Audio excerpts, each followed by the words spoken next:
that, do you think the title of a poem matters?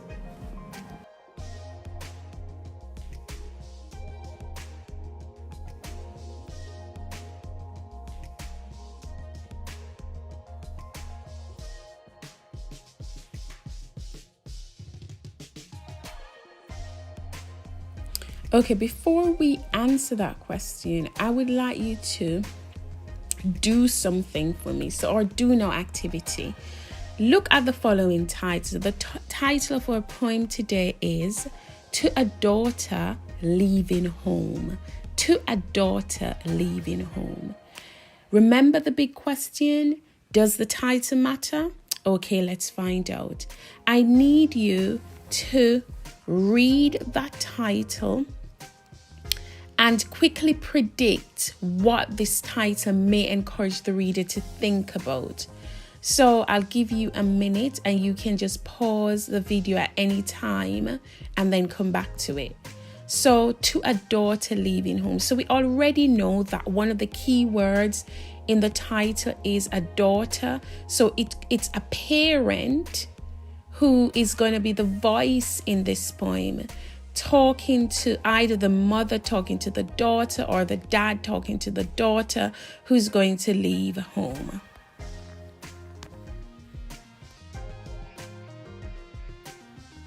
Our question that we're going to answer as well is really important to know what you're doing before you start to do it.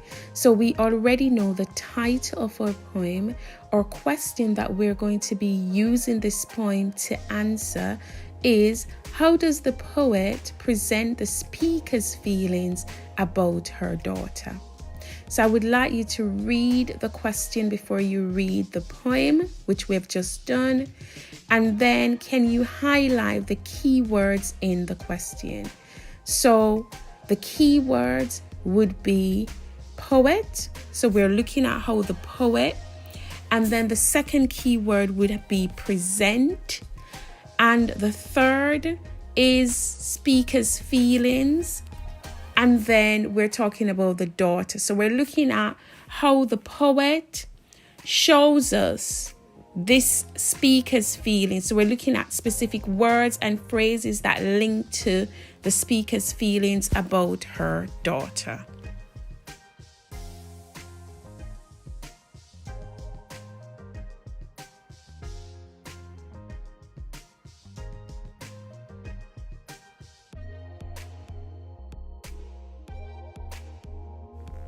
I will now read the poem for you, and I would like you to think about the poem and the connections with the title and also the question that we're looking at. And remember, the question is, how does the poet present the speaker's feelings about her daughter? To a daughter leaving home. When I taught you at 8 to ride a bicycle, lopping along beside you as you wobbled away on 2 round wheels, my own mouth rounding in surprise when you pulled ahead down the curved path of the park. I kept waiting for the thud of your crash as I sprinted to catch up, while you grew smaller, more breakable with distance, pumping for your life, screaming with laughter, the hair flapping behind you like a handkerchief waving goodbye.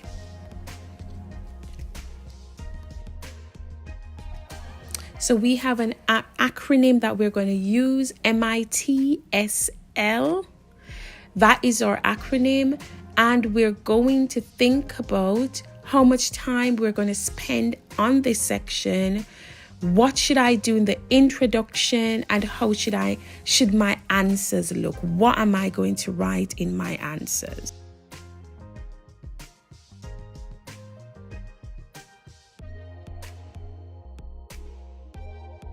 So we can now infer that the speaker in this poem is female. It's written by Linda Paston, so we can infer that it is a mother talking to her daughter. So I've rewritten the question for clarity. How does the writer present the mother's feelings for her daughter?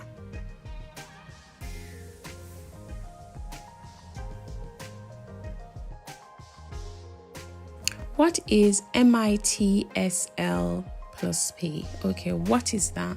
So M is meaning, I is imagery, T is tone, S is structure, L is language, and P is your personal response.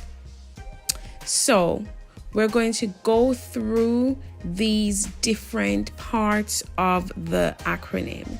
So for your meaning, you need to, in your response, be very clear about what is the poem about. That's the first question. What is this poem about? Who is the speaker? So we know from the title that it is about a transition, a coming of age. The daughter is leaving home, and we're assessing the mother's feelings about this because she's the speaker. Who's being spoken to? The daughter. What is being spoken about, right? And I've just said it's about the daughters leaving home. You need to think about the themes, the setting, or any cultural inferences that you can pick up through the poem, and where does the poem get to from start to end. So that's all about meaning. Let's move on to tone. So your tone is, how would the poem be spoken? How would the poem be read? Would it be an angry tone, sad, nostalgic, bitter, humorous, etc.? Now, let's look at imagery. I kind of switched them, but move on to imagery. So we're looking at any figurative language, and I've put some on for you. So it could be alliteration, assonance, metaphor, simile, personification, onomatopoeia, you name it. So you need to go through the poem and identify, annotate the poem for any figurative devices. So that is your imagery. Let us move on to structure. We're looking at the structure of the poem. So your rhyme. Is there a rhyme scheme? Are there any couplets? Is there an internal rhyme? We're looking at the rhythm. So how many syllables per line? Is it regular or free verse? Is it in stanzas? Are they different lengths? Lines. How many are there in each verse? Do they stand out? Do we have any examples of end stopping? So does each line finish at the end of a sentence? Do we have enjambement? And by enjambement, I mean, do the lines run on to the next line or stanza? Do we have any example of caesura? And caesura is basically where there's a punctuation in the middle of your line. So there's an extended pause.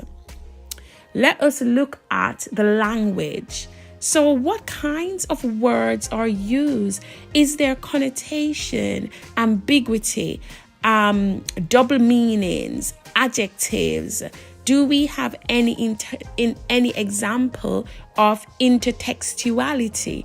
By that, does the poem refer to another text as we go? So it's a lot to think about, but that's the way you unpick. And of course, you can't end without a personal response. Compliment, criticize, or say how you felt about the poem. What was your personal response to the poem? Remember to always link everything to meaning. Ask yourself, how does this contribute to the poet's overall meaning? Ask yourself, why has the poet used this technique? Ask yourself, what effect does this technique give?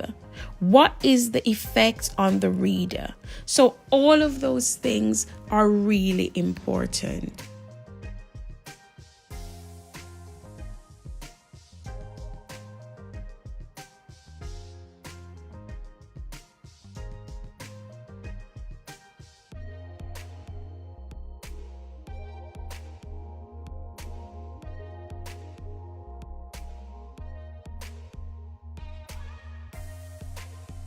So what I would like you to do is go back to the poem, annotate it, right? Annotate it for meaning, imagery, tone, structure, language, and then give your personal response. After you've annotated the poem, please come back to this table and put in your meaning for each. So, of course, a poem can have more than one meaning. So you'd fill that in the table, then you'd give me the imagery that links, and the imagery can be evidence from the poem. So complete your table and then come back to the video. So pause it while you're doing this.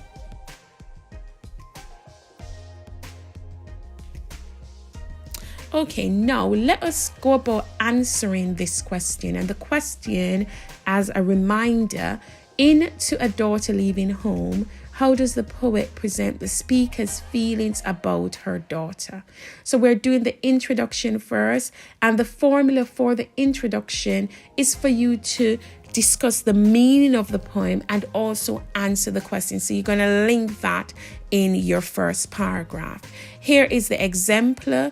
Please use it as a model. You can also magpie bits of it, but I would like you to write your own paragraph. And as always, when you have a go at writing your paragraph, please write it in the comments below so I can have a look at how you got on. Okay, so in To a Daughter Leaving Home, Paston tells a story of a mother and daughter relationship through the specific event of teaching her child how to ride a bike. This event acts as a metaphor for the mixed emotion the speaker feels about her daughter growing up.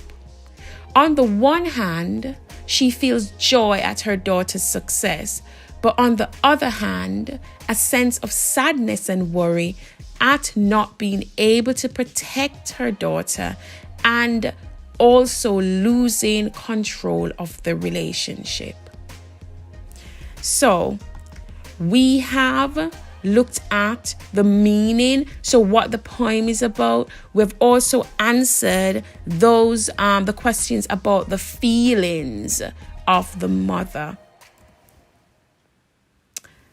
Please have a go at writing your own.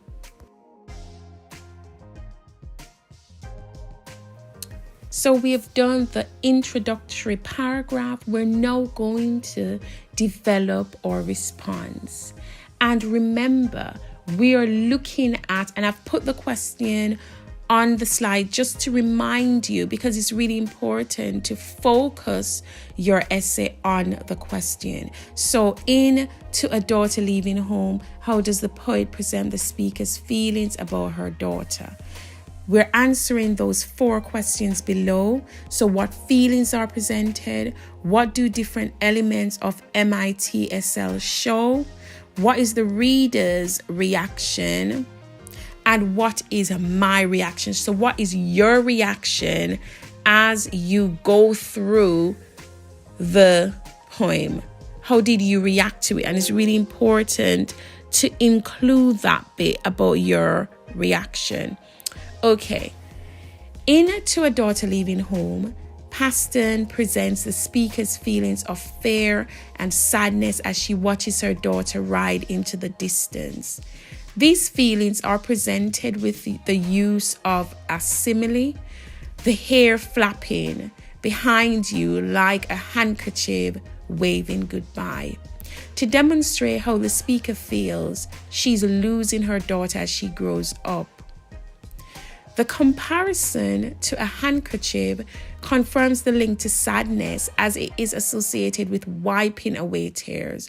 Also, the use of enjambement in this quote emphasizes the speed of which the speaker feels her daughter is growing up and links to the idea that the speaker is worried that time is moving too quickly. The poet also uses a negative and fearful lexis throughout the poem. Wobbled, crashed, breakable, and screaming, to highlight the concern the speaker has about the dangers and uncertainty her daughter will face. The presentation of fear leaves the reader feeling sympathy for the speaker because they can relate to a mother and child relationship. And in my opinion, the poet has successfully developed a melancholy tone to help present the paradoxical grief a parent feels at watching their children grow up. So that's quite detailed. It looked at different elements of MITSL, and it also included not only the reader effect but also your reaction to the poem.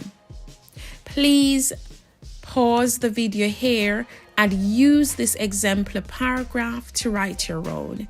Please also do not forget to write it in the comments below so I can have a look and give you feedback.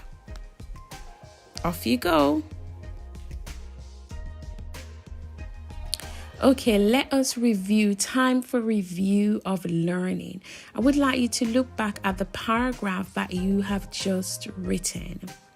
I need you to annotate all the times you have commented on an element of meaning in the poem, on an element of imagery, on an element of tone, on an element of structure, on an element of language, and any time that you gave your personal response. So you're annotating your response for MITSL and P.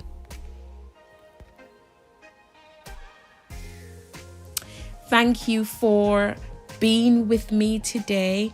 As always, if you haven't yet, please remember to subscribe